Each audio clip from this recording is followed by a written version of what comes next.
Hello दोस्तों, आप सभी का एक बार फिर स्वागत है हमारे यूट्यूब चैनल ज्ञान श्री एजुकेशन में। चलिए आज हम सामाजिक विज्ञान का आदर्श प्रश्न पत्र यानी मॉडल पेपर सॉल्व करेंगे। चलिए देखते हैं पहला क्वेश्चन क्या है। पहला क्वेश्चन है, राष्ट्रवाद का उदय सर्वप्रथम किस देश में हुआ? तो हुआ था कहाँ से? फ्रांस से। अगला क्वेश्चन है, ड्यूक मैटरनिख ने सामाजिक व्यवस्था का सबसे खतरनाक दुश्मन किसको माना है? तो माना है ज्यूसेप मोत्सिनी को। अगला क्वेश्चन है, सूती कपड़ा मिल की रूपरेखा किसने रखी थी? तो किसने रखी? Richard Arkwright. किसने? Richard Arkwright. और भारत में किसने रखी? तो कावसाजी नानाभाई दावर। किसने? कावसाजी दादा भाई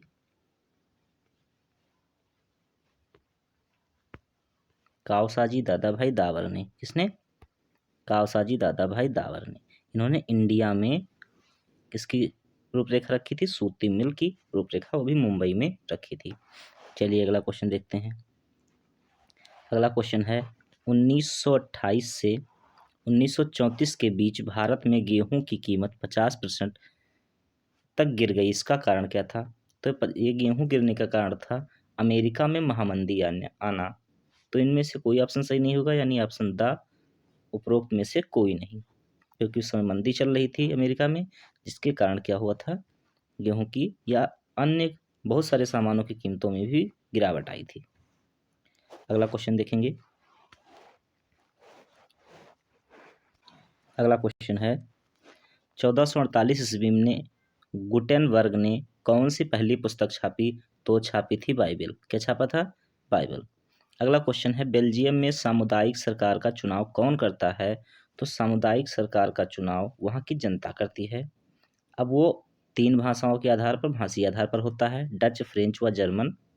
ठीक है, तो यहाँ पर एक भाषा बोलनी, वो एक भाषा बोल सकता है, या सभी तीनों भाषाएं बोल सकता है, या केवल जर्मन भाषा बोल सकता है। तो उपरोक्त में से सभी, यानी तीनों भाषाएं डच, फ्रेंच और जर्मन बोलने वाले सभी लोग वहाँ क्या करते हैं? चुनाव कराते हैं, यानी चुनाव। अगला क्वेश्चन देखेंगे। अगला क्वेश्चन है कि निम्न में से कौन सा लक्षण संघीय सरकार से संबंधित नहीं है? तो संघीय सरकार जो होती है वो शक्तियों का केंद्रीकरण नहीं करती, विकेंद्रीकरण करती है। बाकी सारे तो संघीय सरकार के लक्षण हैं। कठोर एवं लिखित संविधान, संघ व राज्यों के मध्य शक्तियों का विभाजन, सर्वोच्च न्यायालय भी होता है। यानी शक्तियों का जो केंद्रीकरण है ये संघ सरकार का लक्षण नहीं है। चलिए अगला देखते हैं, यानी इसका ऑप्शन नंबर बी सही होगा। अगला देखते हैं, निम्न में से लैंगिक असमानता को बढ़ावा देने का कारण नहीं है। तो लैंगिक असमानता को बढ़ावा देने का कारण कौन सा नहीं है इसमें से? तो वो है जैविक बनावट। क्या है? जैविक बनावट। बाकी ये सारे लैंगिक असमानता को बढ़ावा देने का कारण है। चलिए अगला देखते हैं, सांप्रदायिकता की समस्या प्रारंभ होती है जब?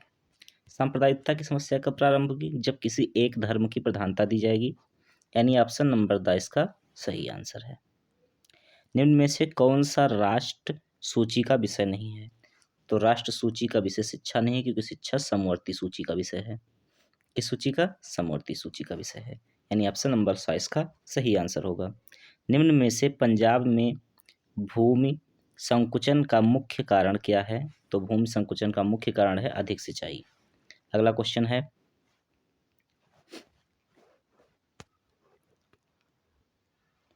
निम्नलिखित को सुमेलित करते हुए सही विकल्प का चयन कीजिए।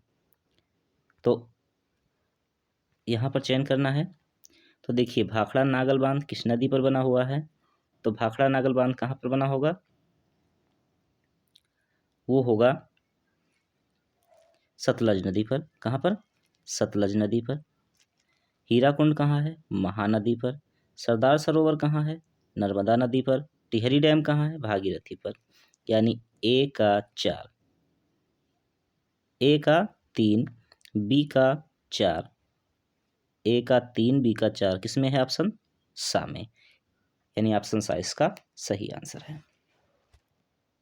अगला क्वेश्चन देखेंगे, क्वेश्चन नंबर 13, निम्न में से प्राथमिक क्षेत्र का क्रियाकलाप नहीं है। तो प्राथमिक क्षेत्र में क्या आता है, कृषि आती है और डेयरी आता है। गुड़ बनाना और मछली पकड़ना प्राथमिक क्षेत्र में नहीं आता। प्राथमिक क्षेत्र में वही चीज़ें आती हैं जो द्वितीय क्षेत्र में यूज हो सके, यानी जैसे कृषि से संबंधित चीज़ें, हम कुछ भी खेती करेंगे तो उसका उत्पादन कहीं किया जाएगा ना, उससे चीज़ें बनती हैं, तो जिससे चीज़ें बनती हो उसका उत्पादन करना प्राथमिक क्षेत्र कहलाता है। तो कृषि से भी चीज़ें ऐसी उत्पादित होती हैं जो क्या होता है, जिससे सामान बनते हैं। डेयरी में कच्चा दूध होता है, उससे भी डेयरी प्रोडक्ट बनते हैं। तो ये दोनों तो प्राथमिक क्षेत्र के हो गए। गुड़ बनाना और मछली पकड़ना ये द्वितीय क्षेत्र के हैं, यानी ऑप्शन नंबर बी जो है का और गा इसका सही आंसर होगा। मछली पालना जो है वो प्राथमिक क्षेत्र में आएगा और गन्ने की खेती जो है वो प्राथमिक क्षेत्र में आएगी। गुड़ बनाना द्वितीय क्षेत्र में आता है। सार्वजनिक व निजी क्षेत्र को किस आधार पर वर्गीकृत किया गया है? तो सार्वजनिक और निजी क्षेत्र को उद्यम के स्वामित्व के आधार पर वर्गीकृत किया गया है। अगला है 15 नंबर, भू क्षरण से क्या तात्पर्य है? तो भू क्षरण से क्या होती है, भूमि अनुपजाऊ हो जाती है।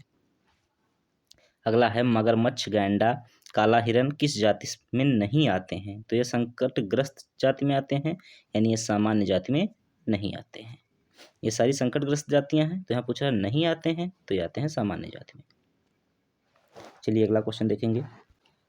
अगला क्वेश्चन कह रहा है, निम्न में से कौन सा व्यापार अवरोधों का लक्षण नहीं है? तो सरकार अगर आयात और निर्यात पर प्रतिबंध लगा रही है तो वो अवरोध लक्षण नहीं कहा जाता उसको, यानी ऑप्शन नंबर ब उसका सही आंसर है। भूमिहीन ग्रामीण मजदूरों के लिए सबसे अधिक उपयुक्त विकास का लक्ष्य कौन सा है? तो वो लक्ष्य क्या है कि अधिक मजदूरी मिलना उनको। चलिए अगला देखते हैं, निम्न में से कौन सा परंपरागत ऊर्जा का स्रोत नहीं है? तो परंपरागत ऊर्जा का स्रोत इसमें से कौन सा नहीं है? भूतापीय ऊर्जा, क्योंकि कोयला परंपरागत ऊर्जा का स्रोत है। यहाँ पूछ रहा नहीं है तो भूतापीय ऊर्जा हो जाएगा, यानी ऑप्शन नंबर 22 का सही आंसर होगा। वैश्वीकरण का बहुराष्ट्रीय कंपनियों के निवेश पर क्या प्रभाव पड़ा? तो वैश्वीकरण से जो बहुराष्ट्रीय कंपनियां थी उनके निवेश में वृद्धि हुई। बाकी ये सारे इफेक्ट पड़े लेकिन निवेश पे नहीं पड़े हैं। जितने भी लिखा हुआ है बाकी सारे इफेक्ट पड़े हैं लेकिन उसके निवेश में सिर्फ वृद्धि हुई है। तो यहाँ परंपरागत ऊर्जा के स्रोत कौन से होते हैं?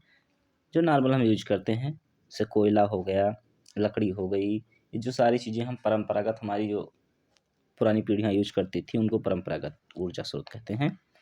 तो कोयला तो परंपरागत ऊर्जा स्रोत हो जाएगा, लेकिन भूतापीय ऊर्जा हमारा परंपरागत स्रोत नहीं होगा।